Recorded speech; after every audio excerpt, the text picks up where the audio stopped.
Hey guys, I am K C पाठक। तो mechanism के बाद हम करने वाले हैं अगेन एक, यहाँ पर मैंने तीनों क्वेश्चन को लिख दिया। Hey guys, I am K C Pathak and I am here for class 12th students.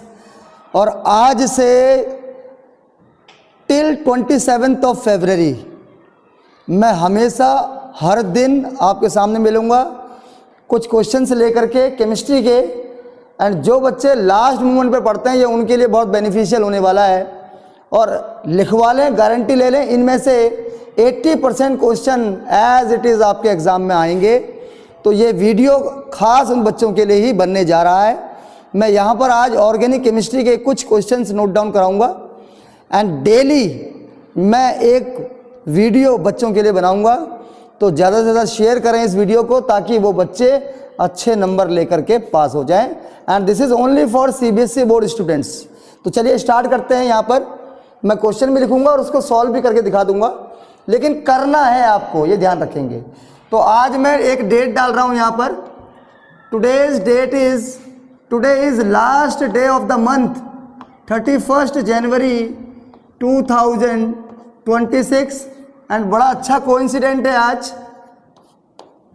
Today is last day of the month and last day of the week, and that is Saturday. Today is Saturday. और हम अपने topic start करेंगे 3 marks के question से and very very important questions. तो question is that right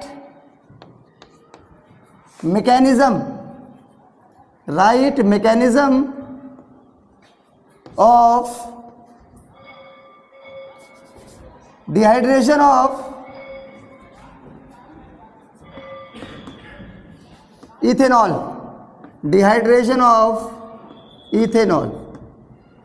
ethanol का जब हम डिहाइड्रेशन करते हैं एट 170 डिग्री सेल्सियस, तो how ethanol converted into alkene. तो we have to write mechanism and it is of 3 marks. तो very very important for board exam। इसको you have to do this, करना ही करना है, इसको छोड़ना नहीं है। देखें, तो first of all we will write equation CH3CH2OH. this is called ethanol, and when we heat ethanol in the presence of concentrated H2SO4 at 170 degree Celsius, alkene is formed and removal of water molecule. Due to the removal of water molecule from ethanol we will get ethane. तो कैसे ये reaction complete होती है, उसकी mechanism बहुत पूछी जाती है बोर्ड में, CBSE बोर्ड में। तो बहुत ही इंपॉर्टेंट है और सभी बच्चे इसे करें। और जो बच्चे ऑर्गेनिक केमिस्ट्री में वीक हैं जी, उनके लिए बहुत इंपॉर्टेंट है। यू हैव टू डू, बेटा करना ही करना है। तो हम स्टेप बाय स्टेप पढ़ेंगे। मैकेनिज्म देखें, mechanism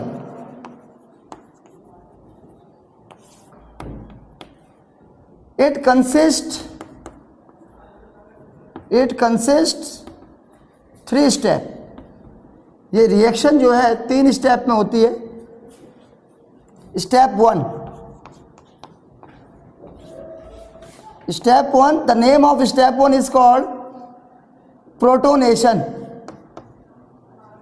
because this reaction is presence इसकी किसकी रखी है हमने, एसिड की। तो यहाँ पर बात कर रहे हैं प्रोटोनेशन। तो प्रोटॉन कौन दे रहा है, एसिड। तो प्रोटोनेशन ऑफ एल्कोहल, एल्कोहल का प्रोटोनेशन करेंगे। इट मीन्स एल्कोहल को प्रोटॉन दे रहे हैं। कैसे देंगे, देखें, CH3CH2OH, this is ethanol plus proton. Proton कौन दे रहा है हमको, acid. We will write here acid.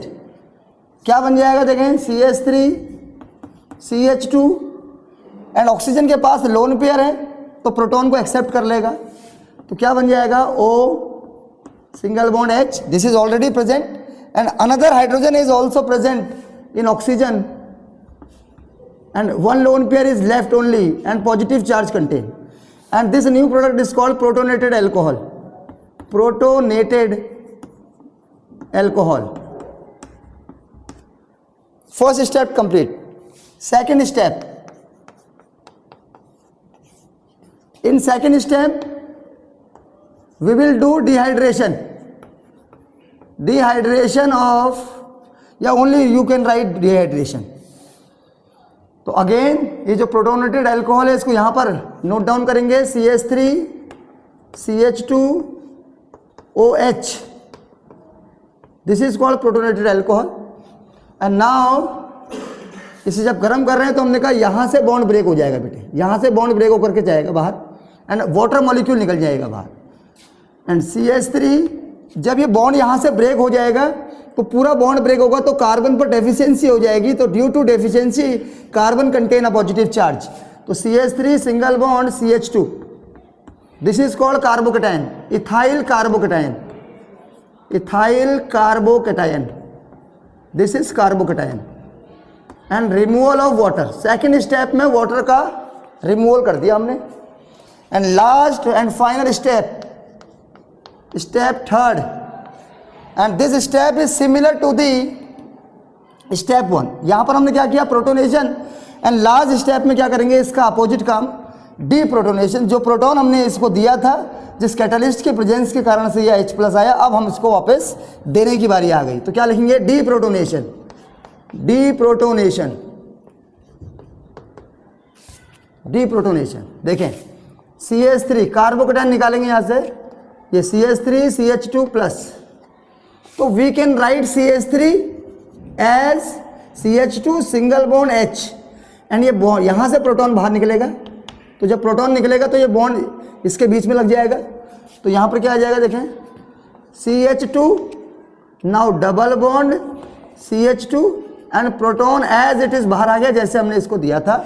And this final product is called ethene and this is our product ethene. तो this is the very very important mechanism. ठीक है, तो इसको बहुत ईमानदारी से करें और ये आएगा एग्जाम में. वेरी वेरी इंपॉर्टेंट 2026 के एग्जाम में आने वाला एक क्वेश्चन है ये क्वेश्चन. तो नोट डाउन कर लेंगे इसे, और बहुत ही महत्वपूर्ण है ये. तो मैकेनिज्म के बाद हम करने वाले हैं अगेन एक 3 मार्क्स का question, give reasons. Very very important. And ऐसे क्वेश्चंस बोर्ड में अक्सर पूछे जाते हैं. Question is, second question is give reasons. यहाँ पर मैंने तीनों क्वेश्चन को लिख दिया है, यहाँ पर आप भी नोट डाउन कर सकते हैं. एक बार मैं रीड कर लेता हूँ दोबारा से. First question is Grignard reagents prepared under anhydrous conditions. कि कह रहा है कि ग्रिग्नॉर्ड रिएजेंट को अंडर एनहाइड्रस कंडीशन, यानी कि हाइड्रस मीन्स वाटर, यानी कहीं से भी उसको मॉइस्चर नहीं मिलना चाहिए, या एनहाइड्रस कंडीशन होनी चाहिए, ड्राई कंडीशन होनी चाहिए. तो ड्राई कंडीशन में क्यों बनाया जाता है, एनहाइड्रस कंडीशन में क्यों नहीं बनाया जाता है. फर्स्ट क्वेश्चन इज दैट, इसका रीजन देना हमको. Second question, haloarenes are less reactive than haloalkanes towards nucleophilic substitution reactions. यानी हेलोएरीन जो होती है वो कह रहा है लेस रिएक्टिव होती है, रिएक्ट नहीं करती जल्दी से, किसके टुवर्ड्स, न्यूक्लियोफिलिक सब्स्टिट्यूशन रिएक्शन. ठीक. Third question, ortho nitrophenol is more volatile than para nitrophenol.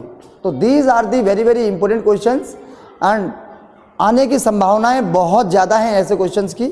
तो प्लीज़ इनको करना ही करना है. You have to do, you must to do, ये ध्यान रखना. ठीक. तो देखिए हम लोग सॉल्व करते हैं इसे 1 by 1. फर्स्ट कंडीशन देखिए एंड प्लस पॉइंट देखिए, मैं आपका कॉन्फिडेंस कैसे मैं बूस्टअप करने की कोशिश कर रहा हूं. ऐसे क्वेश्चंस के answer it should not more than 1 line, एक लाइन से ज़्यादा आंसर इनका हमें नहीं लिखना चाहिए. और ये बहुत ही टाइम बचाने वाला टॉपिक है, बहुत ही कंडीशन. देखिए करना ही करना है आपको. देखिए बहुत ही सरल तरीका है, मैं बता रहा हूँ आपको. ग्रिग्नॉर्ड रिएजेंट क्या होते हैं, देखिए RMgX, this is called Grignard reagent. अब इसको प्रिपेयर करने की बात हम कर रहे हैं, तो इसको प्रिपेयर कैसे करते हैं देखिए. And it is prepared from alkyl halides. This is called alkyl halide. When alkyl halide react with magnesium metal in the presence of dry ether, and an organometallic compound. This is called an organometallic compound.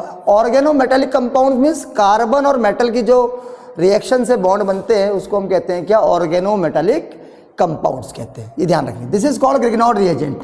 ग्रिग्नॉड reagent, Grignard है ये.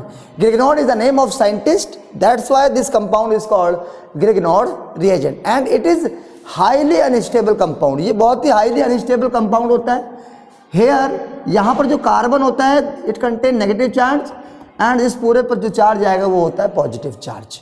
तो this is N highly unstable product है ये ग्रिग्नॉड, ये ध्यान रखेंगे. तो इसको हम कह रहे हैं कि एनहाइड्रस कंडीशन में ना बनाएं, वो सॉरी एनहाइड्रस कंडीशन में बनाएं, यानी कि ड्राई कंडीशन होनी चाहिए, हाइड्रस नहीं होने चाहिए. हाइड्रस मतलब वाटर, मॉइस्चर नहीं मिलेगा. तो देखिए क्यों नहीं, तो उसका रीजन हम दे रहे हैं यहाँ पर, बिकॉज RMgX, ये मैंने सपोज मैंने कहा अगर मैं यहाँ पर मॉइस्चर ले लूँ, सपोज यहाँ पर मैंने कहा मॉइस्चर, H2O फ्रॉम मॉइस्चर, तो यहाँ पर क्या होगा, ये नेगेटिव चार्ज है, यहाँ पर पॉजिटिव चार्ज है. तो ये R चाहेगा जो नेगेटिव चार्ज है, यानी कार्बन चाहेगा कि मुझे कहीं से भी प्रोटॉन मिल जाए, प्रोटॉन फ्रॉम एनी सोर्स. अब वो मॉइस्चर भी हो सकता है, वाटर भी हो सकता है, या कोई भी कंडीशन से वाटर कहीं से मिल जाए या प्रोटॉन कहीं से उसको मिल जाए.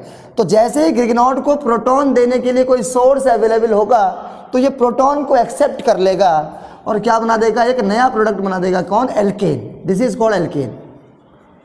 That's why we should prepare Grignard reagent under anhydrous condition. तो आप चाहे ऐसा लिख लें न्यू प्रोडक्ट, या लैंग्वेज अगर लिखेंगे तो कैसे लिखेंगे, वन लाइन के अंदर क्या लिखेंगे, due to proton, proton is indicated by H plus, due to proton RMgX get converted into alkanes. अब हमको बनाना है ग्रिग्नॉड और ये बन गया क्या, alkane. That's why we should not use water और any moisture in the preparation of Grignard reagent. So you have to write only one question, due to proton RMgX get converted into alkane. This is the reason, one line reason लिखना हमको. या फिर आप reaction भी आप ये वाली reaction को यूज करके आइए और लिख दे रहा हूँ मैं यहाँ पर, RMgX plus H2O gives alkane. That's why we should prepare Grignard reagent under anhydrous condition, right? Second reason देखेंगे, सेकेंड रीजन पे आते हैं हम लोग. सेकेंड क्वेश्चन देखिए, सेकेंड रीजन हम बात कर रहे थे हेलोएरिन्स की. तो what is haloarene? Haloarene is an aromatic compound. This is an haloarene. And what is haloalkane? तो हेलोएल्केन में बना दे रहा हूं यहां पर देखें, दिस इज कॉल्ड हेलोएल्केन. तो रीजन को जानने की कोशिश करते हैं. हम बात कर रहे हैं towards nucleophilic substitution reaction, nucleophilic substitution reaction. तो अगर हम यहां से C single bond X and C single bond X इसको ब्रेक करने की बात कर रहे हैं, न्यूक्लियोफिलिक की अगर बात करते हैं, तो ये कह रहा है कि किसका बॉन्ड पहले वीक हो रहा है. तो आंसर तो ऑलरेडी गिवन है, बस आपसे पूछ रहा है रीजन क्या है. कह रहा है इसका बॉन्ड पहले ब्रेक होता है और इसका बॉन्ड देर में ब्रेक होगा या ब्रेक स्लो मोशन में होगा. तो ऐसा क्यों बोल रहा है कि अगर ये बॉन्ड ब्रेक धीरे हो रहा है तो हम बोलेंगे कि ये लेस रिएक्टिव है, अगर ये बॉन्ड जल्दी ब्रेक हो रहा है तो हम बोलेंगे कि ये मोर रिएक्टिव है. तो ऐसा क्यों हो रहा है, रीजन लिखना है आपको, डिटेल नहीं लिखनी है. तो रीजन में क्या लिखेंगे देखें, अब because of highly unsaturation in benzene, that's why it can show resonating structure. ये रेजोनेटिंग स्ट्रक्चर शो करता है और रेजोनेटिंग स्ट्रक्चर शो करने वाले जो कंपाउंड्स होते हैं वो मोर स्टेबल माने गए हैं. तो that's why and it can not show resonating structure. Haloalkane जो होते हैं वो सिंगल बॉन्ड कंपाउंड है, ये रेजोनेटिंग स्ट्रक्चर शो नहीं करते हैं. That's why haloarenes are less reactive. अब क्या हो गया ऐसा, जब हमने बेसिकली डीप में पढ़ा होगा तो हम कहते हैं कि कार्बन और X के बीच में एक पार्शियल डबल बॉन्ड आ जाता है. एंड पार्शियल डबल बॉन्ड आने से क्या होता है, बॉन्ड लेंथ थोड़ी सी शॉर्टर हो जाती है and shorter bond length increase the strength. तो इस बॉन्ड की जो स्ट्रेंथ है वो इंक्रीज हो जाती है एंड ड्यू टू यहाँ पर क्या है, सिंगल बॉन्ड है, सिंगल बॉन्ड की बात कर रहे हैं, और यहाँ पर कर रहे हैं डबल बॉन्ड, ये shorter.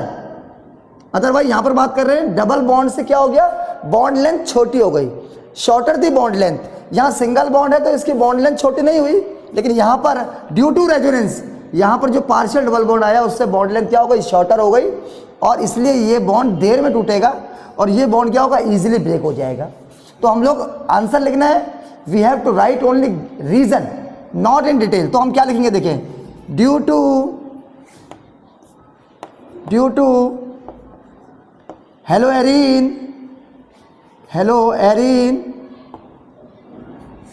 Show resonating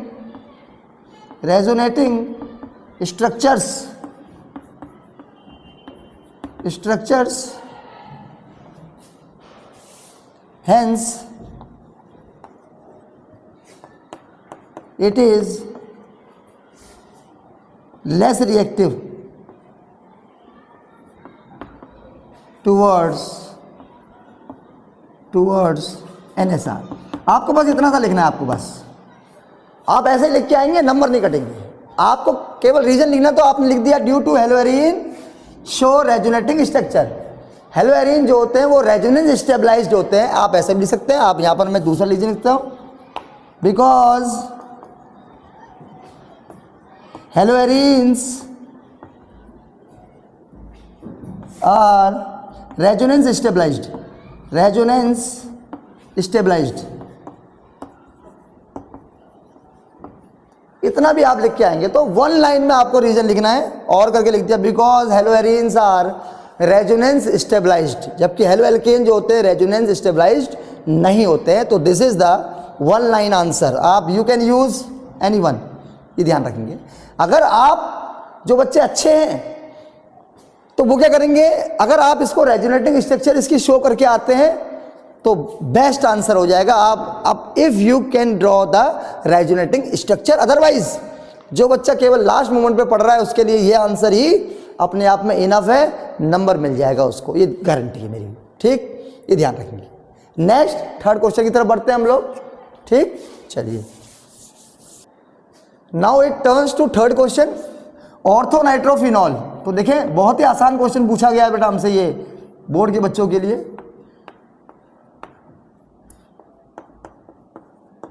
this is called orthonitrophenol and ये स्ट्रक्चर ड्रॉ जरूर करें बेटे, you have to draw the structure, and this is called paranitrophenol. हमसे कहा गया है क्वेश्चन में कि ये जो है वो मोर वोलेटाइल है, orthonitrophenol is more volatile and paranitrophenol is less volatile. तो आपसे पूछा रीजन, क्यों ऐसा क्यों होता है, तो सिंपली आपको आंसर देना है क्यों होता है। तो आपको आंसर क्या देना, देखें यहां से लिखना स्टार्ट करेंगे आप, देखिए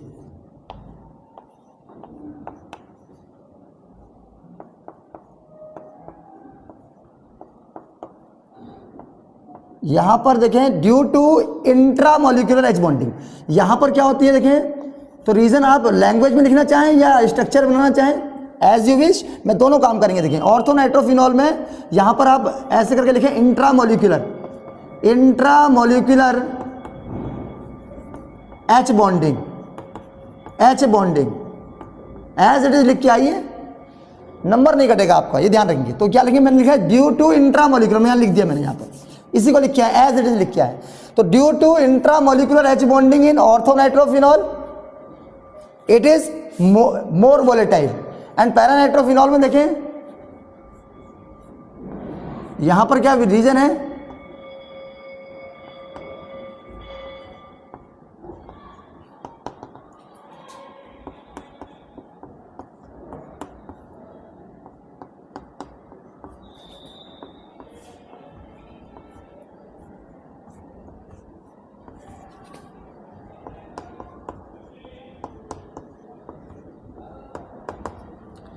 and this is called paranitrophenol, and this H bonding is called intermolecular H bonding, and intermolecular, due to intermolecular H bonding all para nitro molecules get associate with each other. इसलिए ये स्ट्रॉन्ग बॉन्डिंग होती है, different para nitrophenols are get associate with each other, इसलिए इनका boiling point क्या होता है, बहुत ज़्यादा होता है, वोलेटाइल कम होते हैं, इनका बॉइलिंग पॉइंट कम होता है ड्यू टू इंट्रामोलिकुलर। अब इसमें क्वेश्चन भी घुमा करके पूछा जा सकता है, इसका बॉइलिंग पॉइंट कम होता है, इसका बॉइलिंग पॉइंट ज़्यादा होता है, ऐसे भी क्वेश्चन पूछा जा सकता है। यहाँ पर हमने क्या पूछा है कि ये लेस वोलेटाइल है, ये मोर वोलेटाइल, या फिर आप कह सकते हैं क्वेश्चन क्या आएगा, दिस इज, इसका बॉइलिंग पॉइंट क्या है, कम है, लो बॉइलिंग पॉइंट, और इसका बॉइलिंग पॉइंट क्या होता है, हाई होता है। तो ये भी क्वेश्चन होगा, लेकिन आंसर सेम है दोनों का। Due to intramolecular H bonding this is a weak bonding, and due to intermolecular H bonding this is a strong bonding. ठीक हो गया। तो ये तीनों क्वेश्चन हमें करने हैं, और मेरी तरफ से आज इतना ही है। कल फिर एक नए वीडियो के साथ में आऊँगा, और जितना मैंने आपको बताया है उतना आप कंफर्म करिए, 100% आपका स्कोर बढ़ेगा। Thank you.